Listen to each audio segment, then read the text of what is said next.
السلام علیکم۔ خبر شامل کریں گے مردان سے جواد خان۔ بیورو چیف کی ریجنل پولیس آفیسر مردان محمد علی خان نے سیکیورٹی انتظامات کا جائزہ لینے کے لیے سینٹرل جیل مردان کا اچانک دورہ کیا۔ دورے کے موقع پر ڈسٹرکٹ پولیس آفیسر مردان ہارون رشید، متعلقہ جیل حکام اور مقامی پولیس کے افسران بھی ان کے ہمراہ تھے۔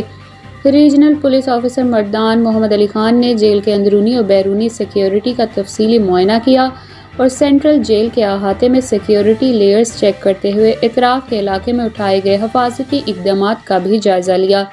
ریجنل پولیس آفیسر نے بارکس، کچن، اسیران، جیل، ہسپتال، انتظار گاہ کا دورہ کیا اور قیدیوں کو دی جانے والی سہولتوں کا جائزہ لیا۔ اس موقع پر ریجنل پولیس آفیسر مردان محمد علی خان نے سینٹرل جیل کی سیکیورٹی انتظامات کو تسلی بخش قرار دیتے ہوئے متعلقہ جیل حکام اور پولیس افسران کو سینٹرل جیل کی سیکیورٹی پر خصوصی توجہ مرکوز رکھنے اور اس سلسلے میں اٹھائے جانے والے حفاظتی اقدامات کو فول پروف بنانے کے لیے مزید اہم ہدایات جاری کیے۔